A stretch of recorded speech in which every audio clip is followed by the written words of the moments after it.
making a point about um, the knowing the blood sugar levels Mhm. and knowing the differences between hyper and hypoglycemia. All right. So we're going to move on to lethargy. The R in Ask Graph is about lethargy. Why? Because it's always bad to see it in pediatric patients.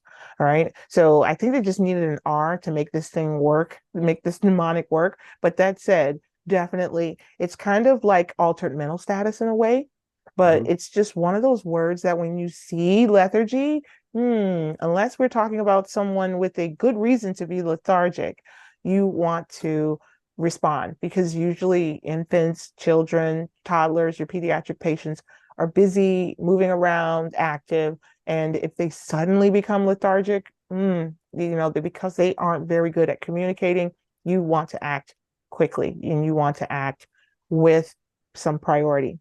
All right, altered mental status. Now, altered mental status, we've talked about the way it shows up in hypoglycemic patients.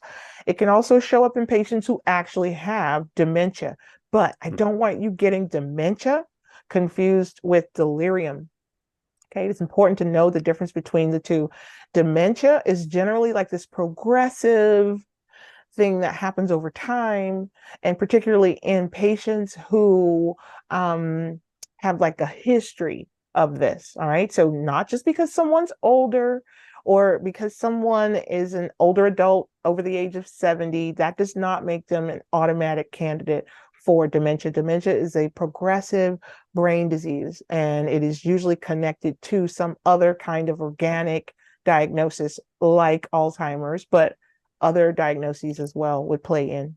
Okay, so I just want to make sure you know that there's a difference between a sudden onset of a change in mental status or delirium that could be due to drugs, it could be due to whether prescribed or illicit, or it could be also due to a patient who has an organic psychiatric disorder like schizophrenia or even um, yes, beautiful Wendell, UTI. Yes, absolutely.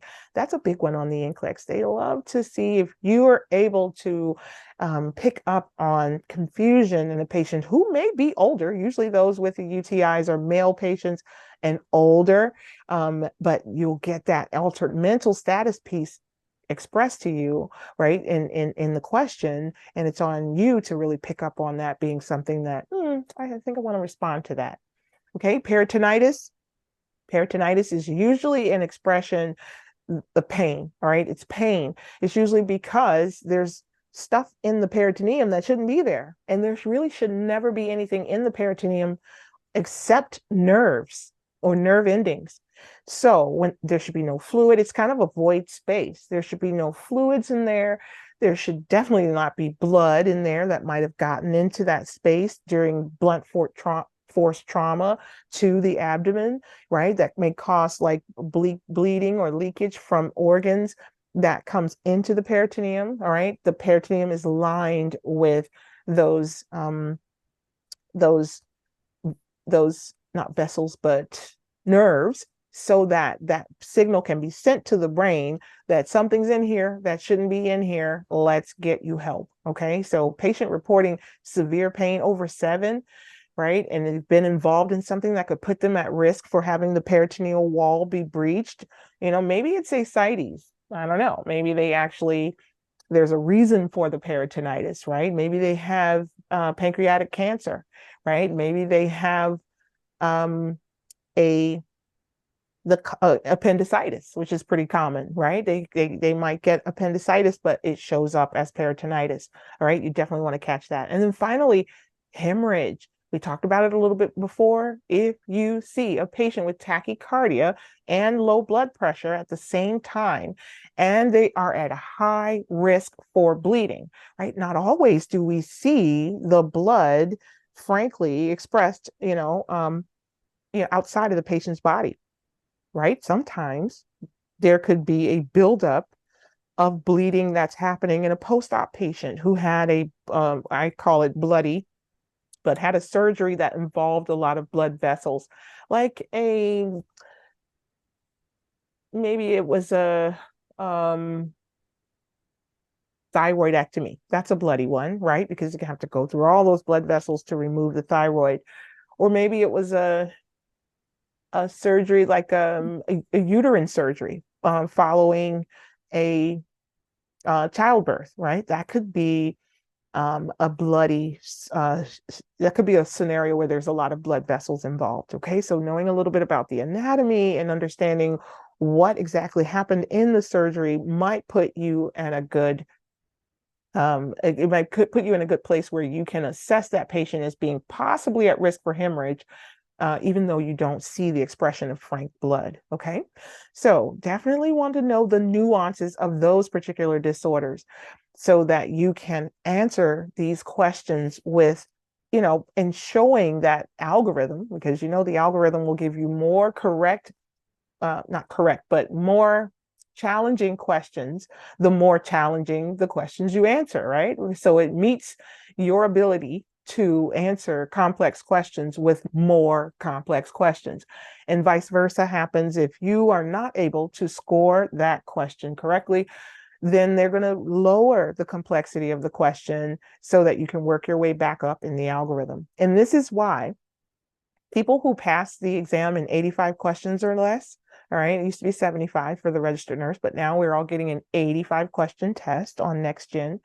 People who are able to pass the 85 questions with, at the minimum like that, you can guarantee that they had all difficult questions. They were able to manage their way through a bevy of difficult questions, scoring at a level to demonstrate their competency. Okay, so that's kind of the dream. That's kind of what you want to be able to do. But don't worry, as long as you continue scoring correct answers, all right, even if you get one wrong and then the next one you get it right, the algorithm will let you go back and forth until you've gotten so many wrong that there's no number of correct answers you can complete in order to pass the test. Okay, so the goal is to take every question seriously and to try your very best, and especially on the select all that apply questions, so that you can keep chugging away at that algorithm and get yourself to the passing side.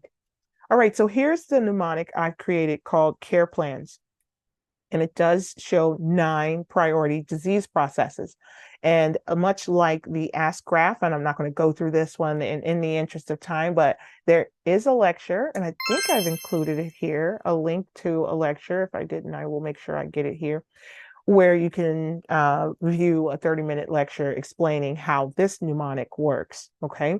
But generally speaking, each letter is representative of a priority disease process.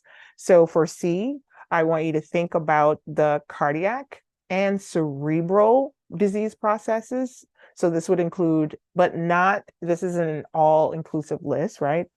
It doesn't include everything. But high yield topics might include myocardial infarction, right?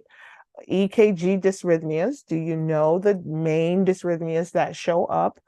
Diaphoresis, as we mentioned before, is usually going to give you some indication that this patient is having some kind of cardiac compromise. Fluid restriction, fluid overload, strokes, seizures, increased intracranial pressure, and projectile vomiting. These are all words that you could see on a question that should get you to thinking, is this cardiac or cerebral? Okay, so something to think about there. Airway. So we spoke before about the priority organs, right? And cerebral, or the brain, was at the top of the list. Cardiac was somewhere third. The second most important vital organ would be the lungs, okay? And notice how they're structured for the air to go up to the brain, all right? But then also for the air to be able to be distributed throughout the body so that we can get the all-important oxygen, using hemoglobin to all the vital organs and tissues of the body.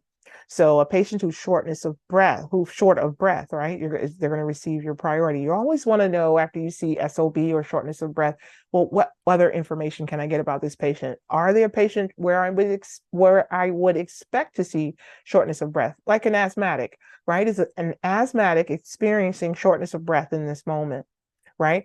Asthma is an acute, or an asthma attack would be an acute scenario too. So You're going to use all your clues to put together the priority setting for the client. Acid-base imbalances can be airway issues, okay? Particularly as they relate to respiratory alkalosis or respiratory acidosis, right? That patient may show up with some hyperventilation versus hypoventilation. So definitely don't miss those opportunities to find an airway priority. Asthma, PE or pulmonary embolisms, right? Pulmonary embolisms are not that easy to catch. You want to know the key signs of that disease process happening in your patient, and you absolutely want to be able to catch that and show the algorithm that I'm aware that a pulmonary embolism could be arising in this patient. Put in the chat for me, what does a pulmonary embolism look like? Do you have any clues that help you to figure out or understand that your patient could be at high risk for a PE? What do you know about a PE? Put that in the chat for me as we move on. Okay, so Wendell quickly says fluid in the lungs, crackles. Yeah, you might see crackles, but that might be a late sign. You know, you might find that when you go to assess that patient. Usually you don't have a lot of time when a patient has an acute pulmonary embolism. And I would say whenever a patient says that they have a sense of impending doom, that's the kind of word setup that NCLEX might use for this, or high anxiety, right? Have you ever nearly drowned or lost your breath while holding your breath? Well, that sense of anxiety that you feel absolutely would be expressed in your patients. They might say, I feel as though I might die, right? PE is usually like the behaviors. Yes, Carissa, shortness of breath, you might see that. Fluid in the lungs, you might see that. Tachypnea, absolutely, you might see that. Tachycardia, yes, because they're trying to get this blood clot through.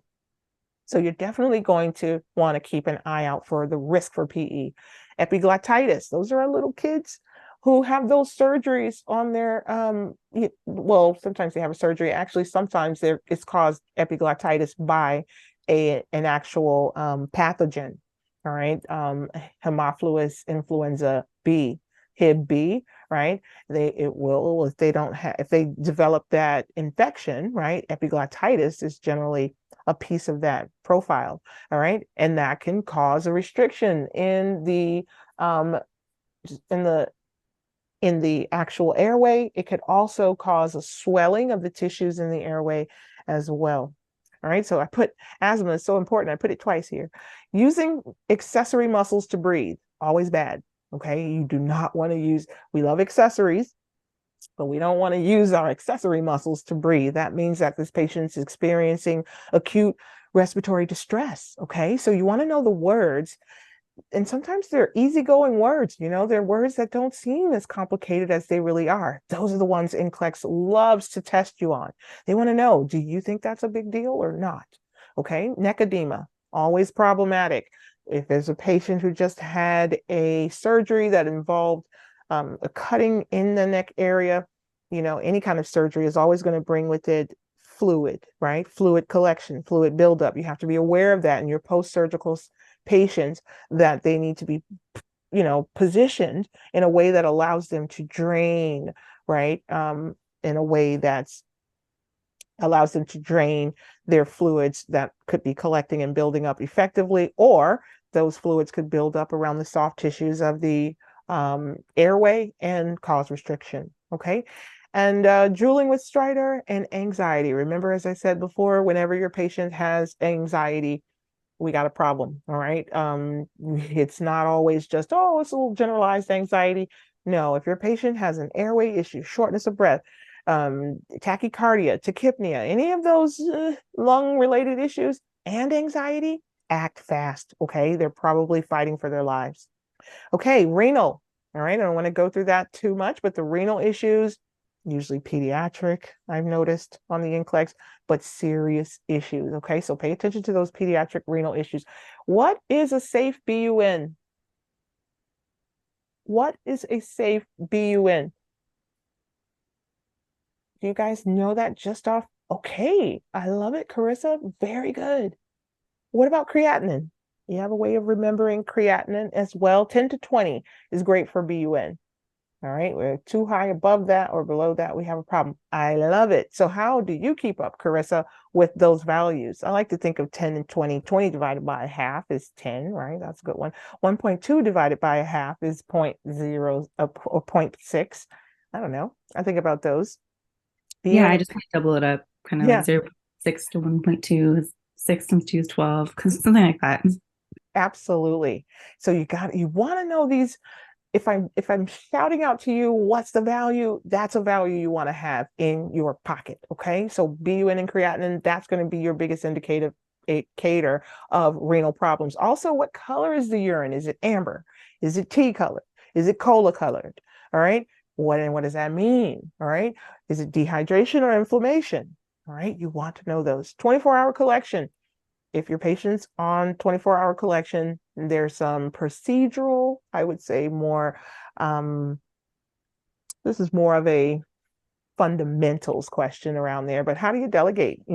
How do you delegate to your UAP how they should be doing your 24-hour collection? So these questions can show up in different ways, but when we're thinking about priorities, which is what we're talking about now, you're going to want to know how those particular words trigger you to answer your question, right? I'm just trying to show you those high trigger words.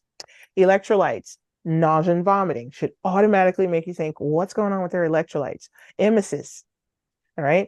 These are just the way it might present itself. Nausea and vomiting and emesis, same thing, right? But NCLEX might say vomiting. They might say emesis. They might say nausea and vomiting. They might say N and V. Usually they don't do abbreviations, all right? But know the synonyms for the big trigger words so that you don't miss a beat when it's your opportunity to show that you understand what's a priority.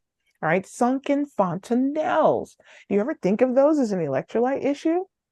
They absolutely are. It's a sign of dehydration, usually seen in your pediatric patients, particularly those who still have soft fontanelles. Okay, so patient could be this pediatric patient could be projectile vomiting across the room. There's sunken fontanelles. You know that vomiting has taken its toll, and this patient is probably dehydrated. All right, maybe you'll see the word dehydration. Maybe the patient has an ileus.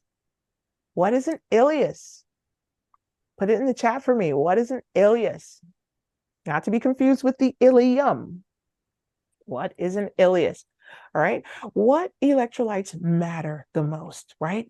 And what are they usually connected with on the NCLEX? Well, this is what I've noticed. If they're talking about calcium, they're usually talking about the parathyroid or the thyroid. All right. It's usually a question around some kind of endocrine connection to hypoparathyroidism. Okay. So knowing that calcium is usually connected with that goes a long way. Potassium, as I mentioned before, that's a cardiac electrolyte. All right. A cardiac electrolyte. Magnesium, usually indicated in a patient with preterm labor. We want them to become hyper magnesic, and that's why we give them magnesium as a treatment, because it'll slow down those deep tendon reflexes and cause them to stop laboring or cause the uterus to stop cramping. All right. So knowing each of the electrolytes, what they're associated with mostly, and what it looks like when things go wrong, super important. All right. Paresis, paresthesias. All right. Ileus, paresis, paresthesia. Throw in the comments for me if you know what those three are. All right. You can just pick one or give it to me with all of them. And hopefully I'll remember and come back to them just to confirm. All right. Ileus, paresis, paresthesias, they're all associated with electrolyte imbalances, right? And can be a big indication that you need to check your patient's electrolytes. All right, moving on to peritonitis or abdominal issues. I already talked a little bit about how a ruptured spleen, I don't think I mentioned ruptured spleen, but I will now. Appendicitis, right? Those issues are going to come with pain. Why? Because of peritonitis. Now, bowel obstructions, ileus, says Wendell, is the lack of movement in the bowel. Absolutely. All of a sudden, your bowel, which kind of moves on its own, right?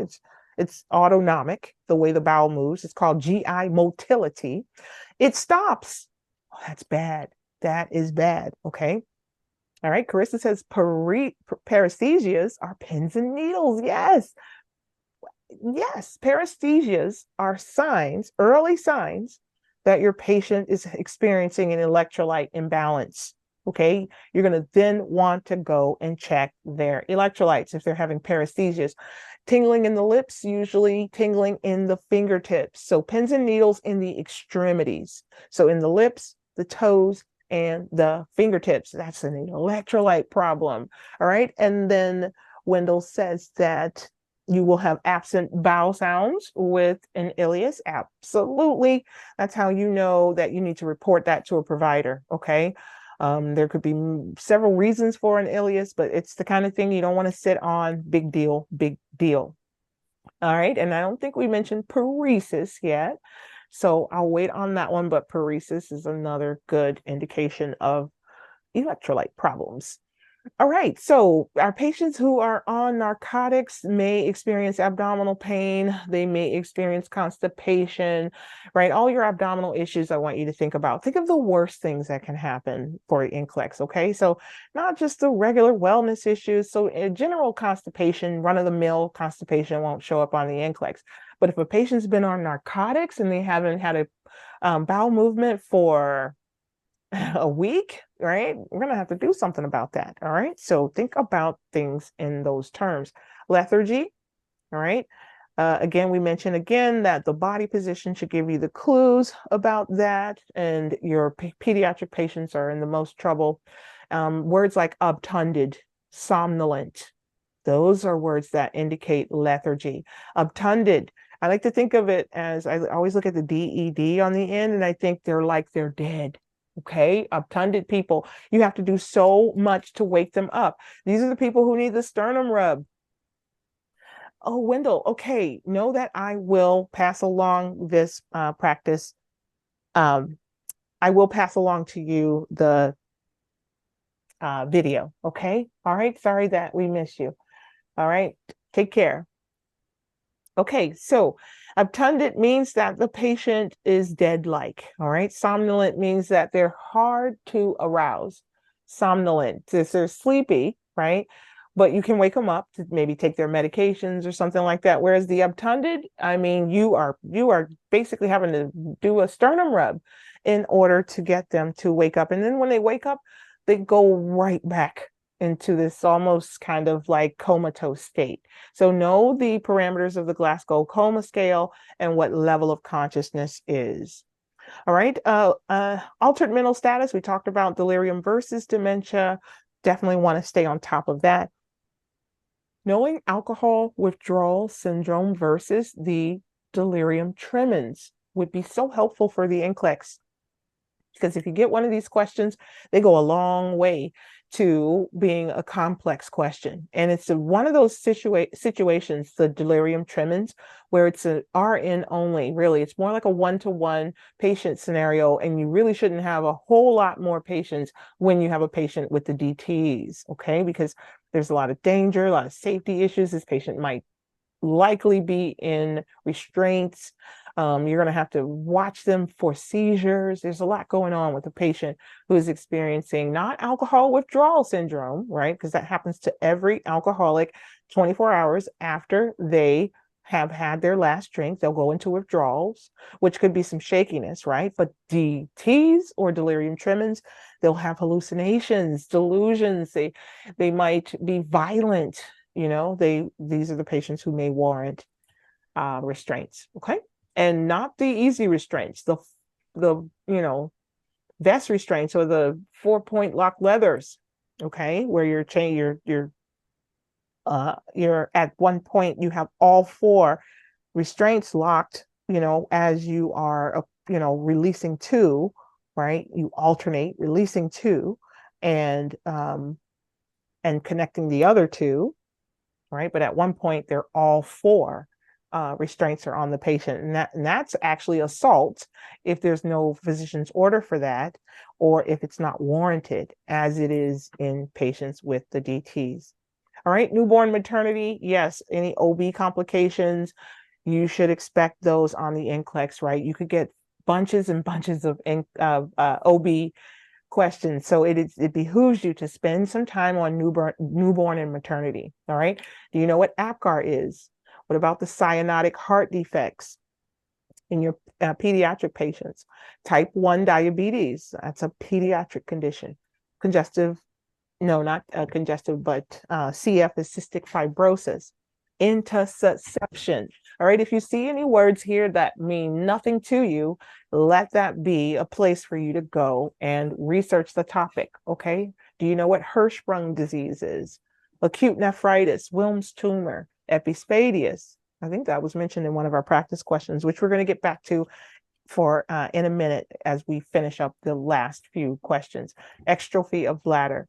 All right, and then finally, the S in the care plan's mnemonic stands for shock. Do you know your shocks? You must know them for the high acuity management of care questions that you will see on NCLEX. All right, so hypotension plus tachycardia, yes, that's shock. I don't mean yes, like, oh, yes, for shock, but I feel like when you know that combination, as Carissa did earlier, you have so much to work with in these questions where they aren't being so obvious as to what they want you to recognize as problem, right? Sometimes all they give you is vital signs, and it's your job to say, hey, I don't like these vital signs. I want more follow-up here. All right, so shock can come in various forms. You can have septic shock, right, which will have the hypotension and tachycardia, but it'll also be combined with a high fever, right? And not a super high fever, a low-grade fever, to be honest with you, a low-grade fever. So hemorrhagic shock, hypoglycemic shock, those are the shocks we want you to know. All right, so I'm going to zoom back out just a little bit as I close up here and these last I'm going to go for another 20 minutes if it's okay, because I do want to review those questions again, and whoever's here left with me, we'll just go through those questions together and they will be on the video as well. But I want to make sure that you have some understanding around your scope of practice and what it means to operate within your scope of practice. Okay, so here's a graphic that I found that I think works really well. It's from Archer Review, which I support. Well, I'm not like sponsored or anything by them, but I do think that Archer Review has one of the better programs going right now in terms of a QBank. All right, so if you are in need of a QBank, and you most certainly should be doing many practice questions, I hope you're doing at least 3,000. Okay, I don't mean at least 3,000. I mean like on average 3,000. All right, so you get your hands on a good QBank and you just keep doing practice questions, you will be successful because you'll see the pattern that emerges when you take many practice questions. Also, while you're studying and using a good study plan that allows you to go through all the disease processes, you will be prepared for this test, right? If you do those things. All right, so RN versus LPN versus UAP.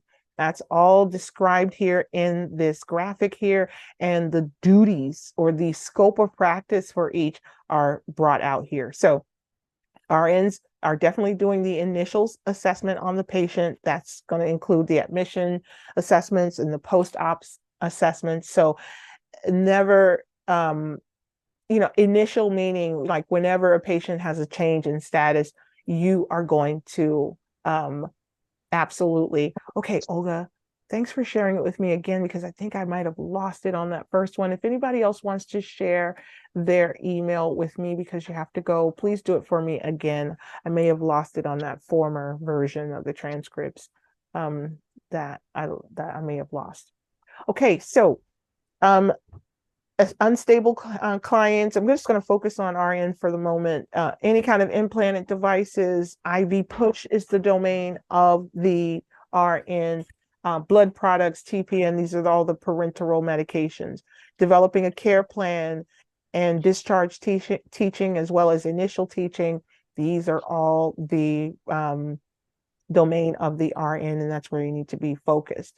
All right, complex critical care and critical thinking as well. All right, delegation. Do not delegate what you can teach, assess, plan, or evaluate. Those are the domains for the scope of practice of the RN that you are absolutely responsible for. Do not delegate what you cannot tape. All right. And tape refers to teaching, assessing, planning, and evaluating. Those are the words, the actual verbs that NCLEX will use, those verbs. So if you see a word like, oh, we'll go back to the practice questions and you'll see what I'm talking about there. All right, so there's a note here. I think this one is from nursefuel.com, delegation for nurses. So check this out. If this is helpful for you, you're certainly welcome to use it. All right, there's more details here on delegation. I encourage you to check it out. You have the notes here, and I won't spend too much time on that. I want to point out informed consent. All right, that is a piece of the management of care profile that you should check out. Now, where did I get these checklist of items from? I got them from, I'm going to slide down here to the group of references here so that you can see. Right, I got it from the Lippincott Fast Facts for the NCLEX-RN. Fast Facts for the RN are so helpful. If you know someone who has the book laying around, it can be super helpful for these main topics. You just, in the ebook version though, I really like the digital version because I can just type into the search bar the term that I want it to find for me, and then it'll show me every page within the PDF document where the term is, and I can study that way. All right, but informed consent, you must know that. It is one of the listed bulleted items mentioned before from the test plan. So do you know about the way informed consent works? Okay, notice we did already have a question on that earlier. All right, I'm going to scroll on down here, client advocacy.